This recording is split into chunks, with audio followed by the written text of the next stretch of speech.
Hörmətli Qaraqoyunlu cəmaatı həmişə gəzməklərdə. İnşallah o günlər olsun, yolumuz belə avtobusa minək, öz kəndimizə, elimizə, obamıza gedək. Bəli. İnşallah, inşallah. Dağlıqdan sola. İstəsən bir şeirindən deyib, O yollar neyse popüler oldu ha. Allah. Bütün Qaraqoyunlar sen o yollar şeyinden sonra bildiler.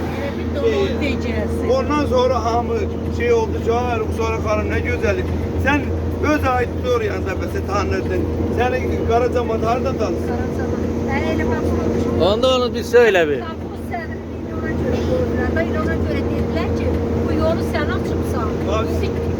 Çiğneni kırağa çekmeyle diyor. Görürsen her şeyde bir hayır var. Yani ondan sonra bütün Qaraqoyunlular hamısı o Facebook'ta onu okudu, ondan sonra çıktı. Değil, sen şey. Değil. Ben gittim sonra oturdum.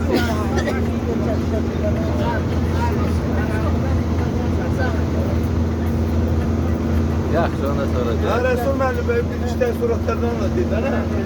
Suallar koydu. Benim şehir dedi. Yok. Evet. Ben çıkış eləmişəm, indi qoy ellərmənim çıxış eləsin. Evet. Aksakallar şurasını sədri. Yol indiyəndən xarab olub yazdılar. Düğünlerinden de yok. Orada piyajlar almışsın. Hamıdansınız. Tamila Hanım bir təəssürat. Həmişə kəndokdan girir. Etməyə getməmişlər. Sağ olun, var olun. Allah canınızı sağ eləsin, var olun, yaxşı kişisizlər varsınız.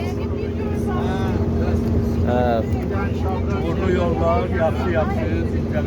Məsələn, gedəndə avtobusun böyüyünü götürürdülər, sürətli gedər. Yoxsa bu avtobuslar dürüst gedir. Elə bu avtobusla həmişə kəndə etmişik də, belə avtobuslarla. Faz edir, faz. Tabii, hə. İndi bu müasirdir də. Biraz kondisyonerimiz azladı. İnşallah daha da müasirindən gedər kəndimizə.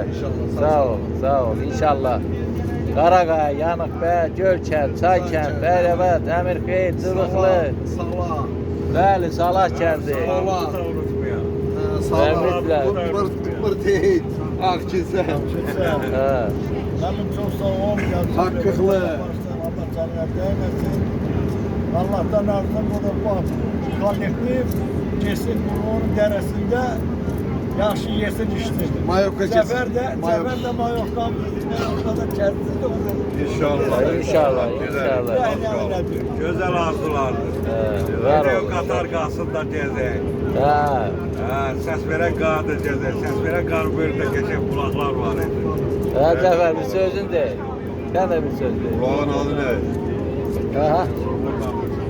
Yaman kızının kulağı. Evet, kətdə durmuş kətdə. Sözünü de.